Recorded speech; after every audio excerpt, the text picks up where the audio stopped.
Hello, hello, hello, and welcome back. I hope that you are having a great week. I hope that this message finds you in good spirits and listening spirits.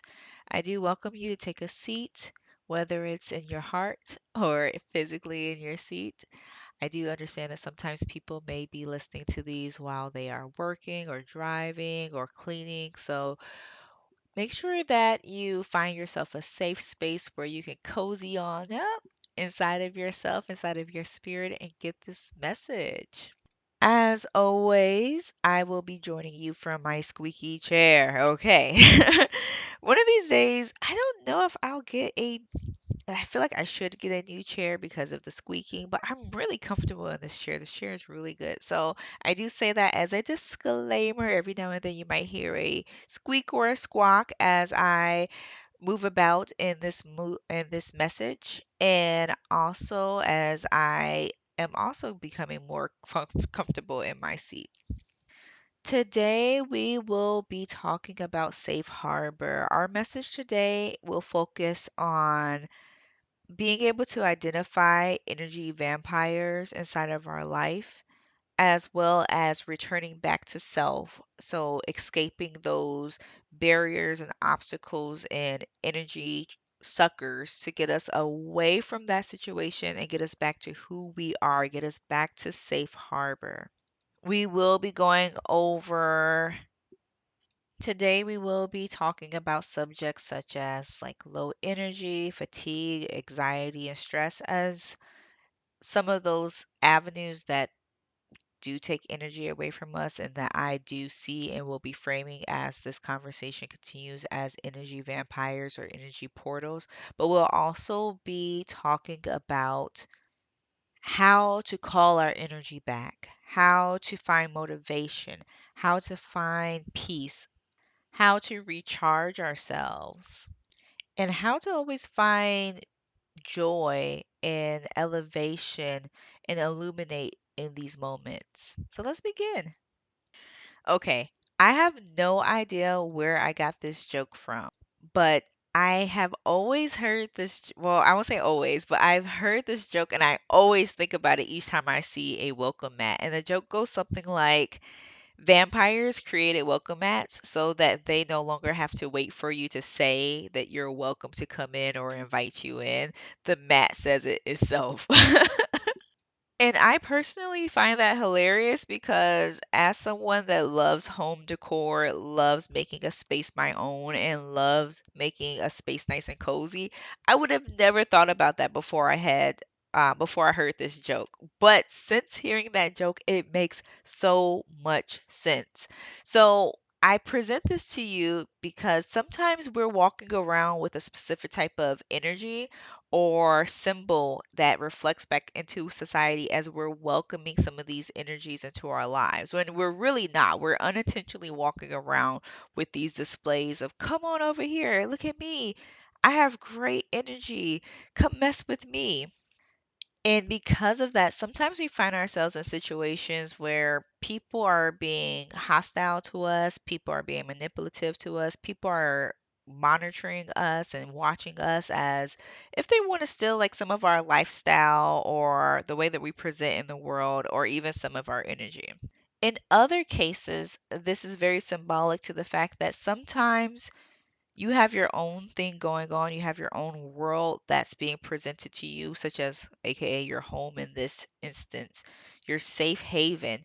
But there's an energy or a person or an element that's unbeknownst to you, waiting, just waiting to see what will happen next.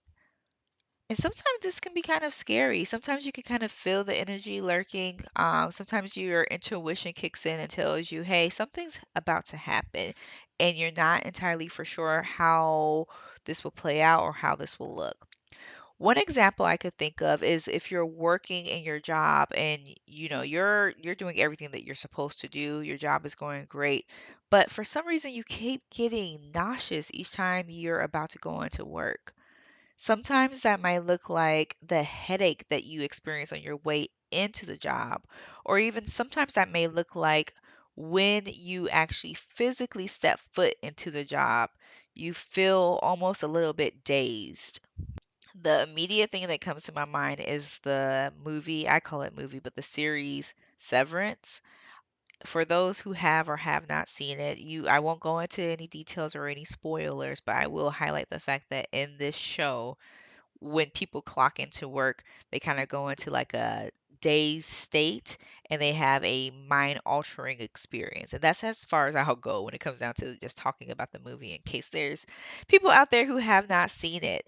But some of these emotions or feelings could show you or be pointing to you that your job is an energy vampire or even an energy sucking portal that you are entering into. I think a lot of times people love their job, they love what they do, they love who they present as in their job. Sometimes your job allows for you to jump into research that you may have not been able to explore in another avenue. But for other people, sometimes work can be a very traumatizing place. Sometimes work puts us in positions where we're being bullied, where we're being harassed, where the pressure to achieve specific goals are unattainable because these goals are unrealistic and not based in actual reality, but on what the stakeholders may feel as profitable. So, with that being said, it always puts us in a state of being stressed, being anxious on whether we're going to be able to keep this job or if we're going to be fired or get in trouble. And to me, this is a form of energy vampirism. Another situation where you might find yourself being sucked energetically would be in bad relationships. That can be romantic or friendship wise. But sometimes we are in relationships that either A, are not a good fit for us, B, is not equally yoked for us, or C, that are just hostile in a bad environment because maybe we've outgrown these people, or maybe the people have outgrown us. Sometimes when we enter into relationships, our relationships are a product of convenience. Sometimes it's because you guys have the same class, or you work at the same office, or restaurant, or store. Sometimes it's because you guys have the same hobby, such as, I don't know, running track or working out or whatever the other cases may be when it comes down to hobbies. So you are friends with that person because you see them 3 to 4 times a week, every week from 5 to 6, or whatever the case is. And you end up building a relationship from that. In other situations, maybe you became friends with this person because through a network opportunity. Maybe you guys were at a festival together, or a job fair together, or a convention, or something like that, and you both were in the same profession, or you both had the same professional goals or business goals. So you guys became an item in such a way where a friendship was built from that connection. And in other cases, sometimes you become friends with people unexpectedly. Sometimes you're minding your business in life and then something happens. Maybe you're about to walk across the street, but this person snatches you back because the light changed too quickly and you were about to get hit by a car. Or you were leaving out of the restroom from a party and this person tapped you on the shoulder and let you know that there's a tissue stuck to your shoe, and make sure that you did not go out on stage or not go out to the party and humiliate yourself. So sometimes, like I said, all of these are just circumstances that can bring a person into a friendship with someone else or actually create a bond that is essential to creating a friendship. But over time, you may notice that this person is having specific expectations over you that is not a good fit. Maybe the relationship has become more demanding than you anticipated, or you feel that it should be based on the type of relationship that you all have. Maybe this person is lying to you about different things, such as, let's say, you're trying to run a business and you're starting up your business, and the friend is telling you that they're super skilled at doing IT stuff. They're super skilled at doing accounting. They're super skilled at marketing.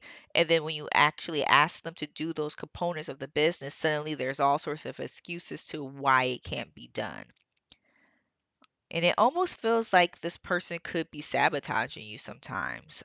They tell you to meet them in a place, but they don't show up. Or they ask you to do things that might be questionable or might put your safety in danger.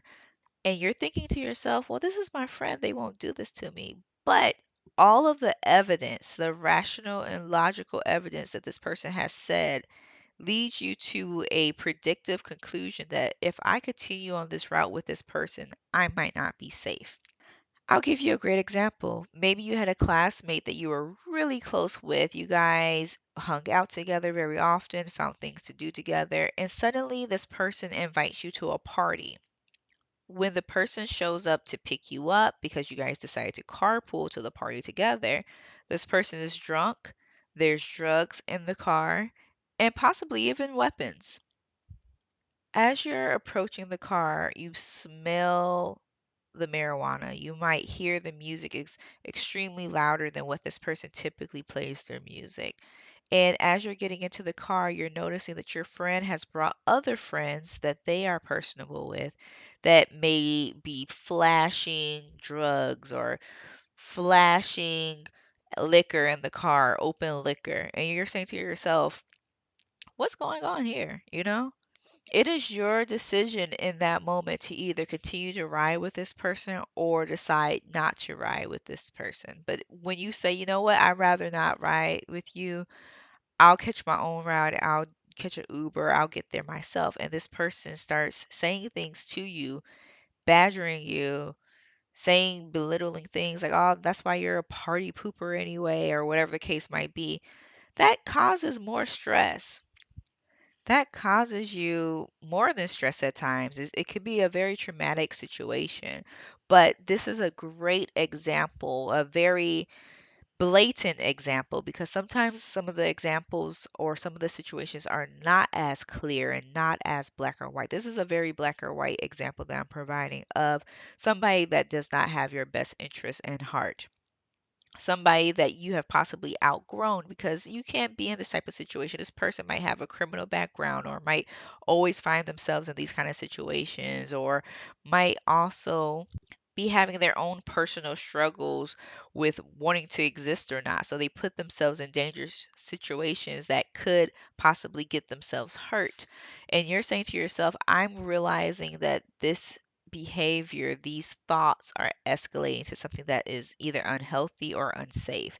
And I've outgrown this person. I've outgrown these type of scenarios in my life. Or either this person actually is not equally yoked, meaning we don't have the same goals, we don't have the same ambitions, we don't have the same path in life where we're trying to achieve specific things as we travel through time, which we know is life. Sometimes because of these situations, because of the relationship with this person, the time that you've spent with this person, it can be kind of sad that you're realizing that you're outgrowing this person or that this person can no longer be in your life. And that's understandable because it's very human to have to, one, create boundaries for yourself, which we'll get into later, but also to realize that this relationship is coming to an end. I think there is a lot of conversation that's happening right now with mourning someone who is still alive. I think a lot of times traditionally we speak about mourning when it's someone who has passed away or transitioned. But there's a lot of times in our reality, and this has happened since the dawn of time, where you have someone in your life and for whatever reason you break apart from that person. I think it's super important that you take the time to grieve that relationship, go through all of the steps of grief, and also, if need be, talk to someone about it because sometimes we do need assistance through these type of transitions in life. But once you have started that process, I always work with my clients to say it is time to call back your energy. And calling back your energy basically means not only are you going to allow for these negative things to be removed from your situation, from your mind, from your heart, but you're also going to tackle them. I think it's really easy when people are struggling, for people who are not trained in psychology or mental health or wellness to just say, oh, well, forget about it, just move on from that. And it's not easy. It's not easy to just move on from some of these situations, especially if it was super toxic, and especially if you have been in these situations for a long time or these relationships for a long time. A lot of times, like for example, with a job, you have a lot banked on that opportunity. You're saying to myself, if I just work harder, then I'll get that promotion. Or if I just create more presentations, maybe they'll realize that I will be the best candidate to work on this project, or whatever the case is. So, being able to call back our energy consists of four main components. So when we are talking about the four main components that goes into calling your energy back, the first one would be centering ourselves and our needs. So that will look like realizing that this relationship, this circumstance, this situation no longer works for me. We get that. And we're going possibly through the grief, or maybe we are past all the stages of grief. But now that we know that this is no longer suitable for who we are in this moment, we now need to see what is it that we do need in this moment. So think to yourself, what is it that I need in this moment? And it could be a direct opposite of what you were receiving. So say for instance, you were at a job and let's say you love your job. Let's say um, everything about your job you really love, but the manager continued to lie to you all the time. The manager always held like a little trinket, like a little carrot above your promotion or your involvement with certain things. So say for instance that manager made promises that they often broke. You might still want to be in that type of profession. You might even still want to work for that same company, but now you're going to center yourself in your needs. So now what your needs would look like, or centering yourself will look like also, would be I want to work in an environment where my manager is honest with me, where they actually do keep their promises, where they actually are looking out for me and want to motivate me to go into the next stage of my profession. They want to see me grow. That might look like, okay, well, I no longer want to work for this particular company because there's a culture here that is not aligned with who I am. So I want to, let's say, for example, people that I'm sure everybody can relate to this, but people that like to work remotely. Over the pandemic, you were working remotely, but then suddenly, or even when you got the job, they offered remote or hybrid schedule. But for some reason, they are calling everyone back into the office. And that just does not jive with you because maybe you've created a whole new life that is systematically more positive and better for you because you are working remotely. I've spoken to people who love to work remote because then they can spend time with their kids or take their kids to and from school versus having them catch the school bus or having them walk to school. I've met people who love working remotely because they do not necessarily have to deal with all of the office politics, which, once again, like I said, the workplace can be a portal of energy suck, okay? Um, there is this one creative, I do not know her name, but just kind of thinking about it in this conversation where she speaks about how some of these companies and some of these people at these companies are spiritual murderers. And I'm like, yes, 1,000%. Some of these people are truly spirit murderers. But now you're being called back into office. So centering yourself would look like, you know what? Maybe it's time for me to find an opportunity that is permanently work from home, where there's no question because they don't have a home office or a headquarter or anything like that of whether I should or could or can work remotely. There's only remote work available at this type of company. So essentially, just finding an opportunity or finding out for yourself what really caters around who you are and your needs. And what I really do with my clients when we work on things like this in our sessions would be actually sitting down with you to figure out what are your values, what are the things that you care about, What are the things that you could care less about? What are the things that fill you with life, meaning makes you smile, makes you feel energized, makes you feel like waking up in the morning? And we'll dive into that and actually try to partner you up with opportunities that align with that philosophy. I think ultimately building your internal pillars or your internal monologue or your internal philosophy helps us get to step one, which is something that I do with my clients quite often. Which then rolls us into number two. So, creating an action plan. So, of course, all works without action is dead. So, ultimately, we do, or even you in this situation, if you're not necessarily partnering up with me as a client, but you're just utilizing this message as a component to help you come out of that situation and come out of that mindset. The next step is creating an actionable plan. So, something that is unique to specifically you.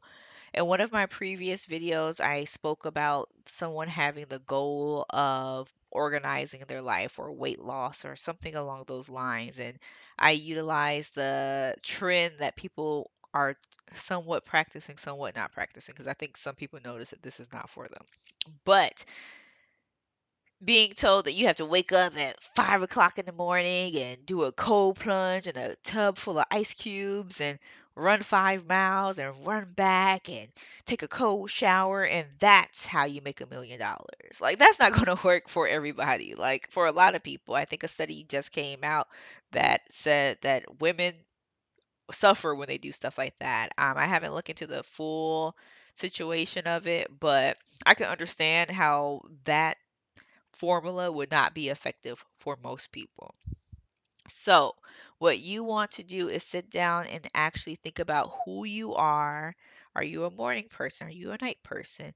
Um, do you like veggies? Do you not like veggies? Whatever the things are about you that make you special and unique, you need to write those things out and figure out based on whatever the new goal is, how can you create something that lines up with that? So let's go back to our example of working remotely. I think that's a very common one that people like, and I think it's reasonable at this point of our presentation. If you know that you work better at home or remotely, you have to ask yourself why. Why do I work better at work? Excuse me, at home? And of course, why don't you work better at work when you're physically in an office at on site at a specific location? And look at how those two lists differ from each other. So, just going back to our basic example of I work better when I am working remotely because I get to spend time with my kids. That's a big value for a lot of people. I get to spend time with my spouse. We get to wake up at a reasonable time. We don't have to wake up at 3, 4, 5 o'clock in the morning and rush the kids up and rush each other to get out the door. Um, you can also consider the fact that working remotely saves a lot of money. It saves money in gas, it saves money in commute, it saves money when it comes down to when you are purchasing lunch and all sorts of other things. A lot of people have a lot of anxiety and stress when they are caught in that morning rush hour as well as the way back home rush hour. And I've been there and done that. That drive can be crazy sometimes. So being able to save yourself from that stress is important. Being able to be there for your kids in a new way that you weren't able to beforehand because you were already at work at 7 o'clock in the morning or 8 o'clock in the morning. So being able to have more time to actually have conversations with your kids. I can't stress enough how many adults and parents I speak to that their kids are talking to them and they're short tempered, not intentionally because they don't want to hear what their kid is saying, but because they're trying to get their kid on the bus or out the door so that they can get to work or they can get to class. So, being able to have a remote opportunity allows for you to breathe with ease. It allows for you to work yourself into your day without the stress of feeling like I have to be here by a certain time. in the piled on stress of, am I being a good partner? Am I being a good parent? Did I let the dog back in? All these other stresses that could come from something as simple as going to work. So, if we are creating a plan for you, some of the basics will look like, okay, we're only going to look for remote opportunities. We're also going to explore, what are you good at? Maybe you have a hobby that could be profitable. Maybe you love baking pies. That's like your favorite thing. You prefer pie over everything. Pie is life, you know? So maybe you can start doing other things, such as maybe going to farmers markets and selling your pies at farmers markets and events and conventions. Maybe you can start a YouTube channel or a TikTok where you're doing these recipes and you're publicizing those. Maybe you can write a cookbook, whether it's you yourself or whether you do a ghostwriting for somebody else. So, exploring different avenues that actually align with who you are, what you like, and will actually put you in a situation that is favorable for you and your peace of mind, your decreased levels of stress and anxiety, and your increased levels of fulfillment and happiness. So now that brings us to our third step, practicing safe and personal boundaries. I'm really big on boundaries. Like when it comes down to my whole philosophy, I do believe that boundaries is what leads you to having high confidence, high self-esteem, and high self-regard. So coming back and thinking to yourself, what is considered safe for me? What do I need in order for me to feel safe? And what rules and regulations can I create for myself to ensure that that peace of mind is not broken? So, going back to our example of having a remote work opportunity for employment, you know for a fact that you were working in the office with a manager who was a liar. This person was manipulative, lied, and all the other bad words that go along with that. So, to create a safe boundary for yourself would look like, I will not work with manipulative people any longer. I will not work with people who utilize excuses to keep me from not perceiving, but pursuing opportunities that I know that I'm capable of and have the skill set to do and complete. And one thing that I really love about setting these boundaries with my clients is that it can literally start as a boundary for one particular thing, but it grows into other things in your life as well. So first you're like, I'm not going to work for somebody that's a liar or who um, will try to manipulate me. And then you start seeing it spill out into your other parts of your life where you're like, hey, I don't want to be friends with liars. I don't want to be friends with manipulative people. I don't want anybody like that near me. And then you realize a peace inside yourself and a hope that's inside yourself that you did not have beforehand. So, this is like part of the practice that I really love, especially when my clients are working through this and building this snowball of confidence and self esteem because you see them glow in a way that is personable to them. Because once again, what is this part about? We are talking about calling back your energy. So, setting these boundaries allows for you to call back your energy. So, like I said, that's something that my clients and I work on very often because that's pretty much one of the pillars of my practice to help you build out a life that you love and enjoy. And part of that is building a better self image for yourself. But without that key piece, you could slip into falling back into some of those old habits that drained you or were not positive for you. So that's something that we do work on and implement. We have systems that we build around your unique needs on how to implement these things and how to continue to practice.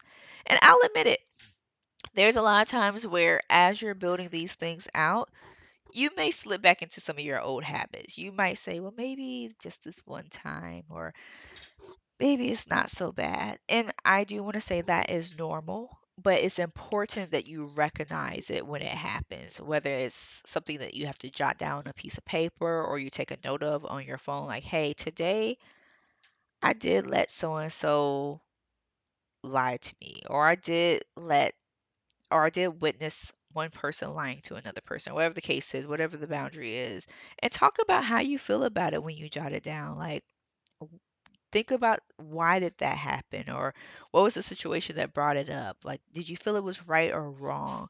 And explore that. I do welcome my clients to explore these emotions and thoughts because sometimes it can get to a bigger picture. Like, I really didn't feel confident saying anything because it wasn't my business. It was my spouse and their parent, and I really felt like I should butt out of it because it's not, it's not me.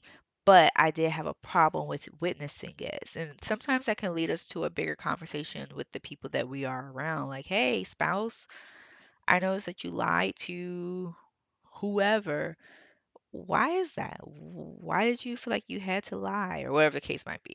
So that's a different conversation for a different day. But ultimately, you, right now, listener, you have to create boundaries for yourself and they have to be specific to you. And one thing that I do also like about boundaries is that you can try on other people's boundaries. I don't think that you can try on everyone's action plan, but I do think you could try on different boundaries to see if they work for you or don't work for you. And last but not least will be living in your truth.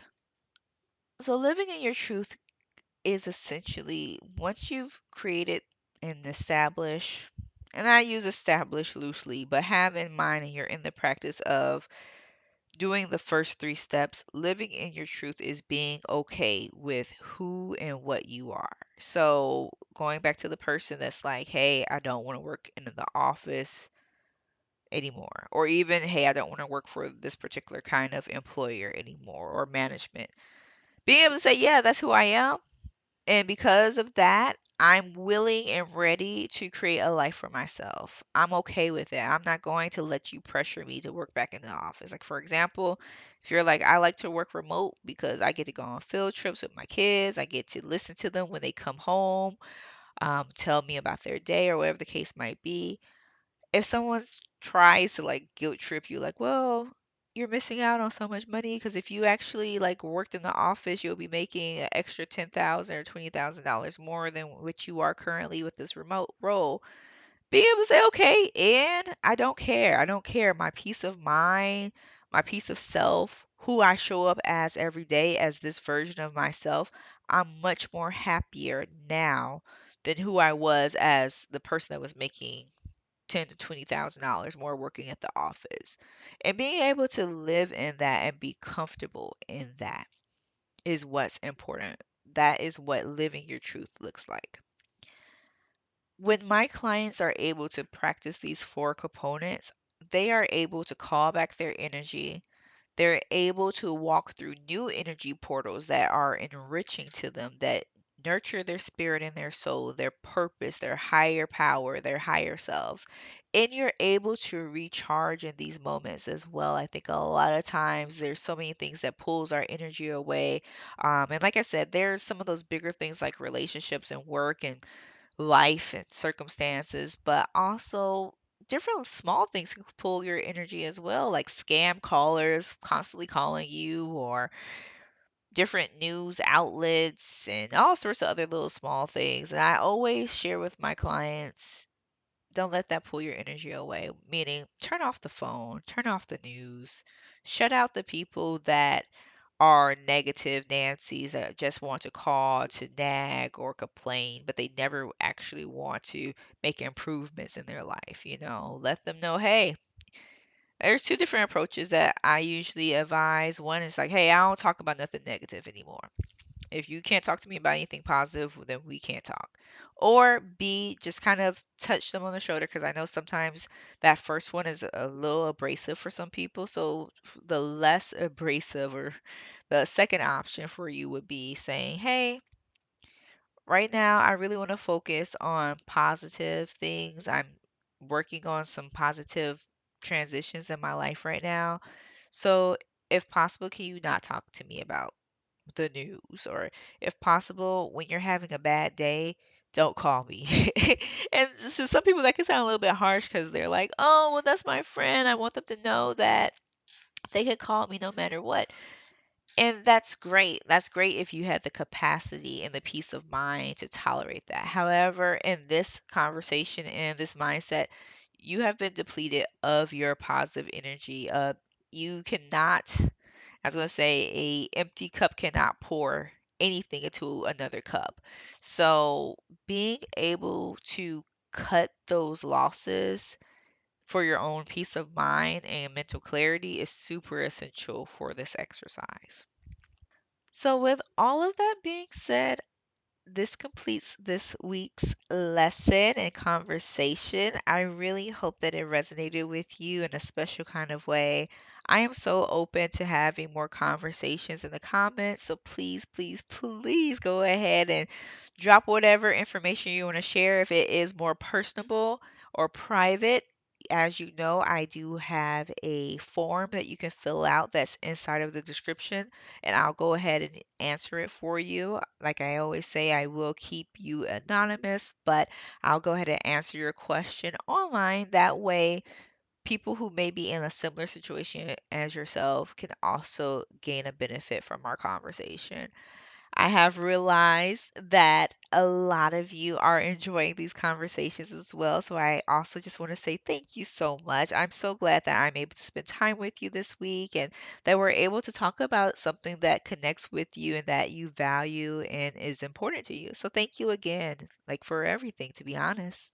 I hope that you have a continued wonderful week. I hope that you get everything that's deserving of you as well. And then, like I always tell my clients, keep your head up, okay? Like, life is always shifting and moving, and some things are meant to challenge us in new ways, whereas other things help us realize that we have been great the whole time. Like, we've been rocking at this, you know? So remember that you're a rock star, okay? And also, when life goes down, you just go up, and when life goes up, you rock it out. All right.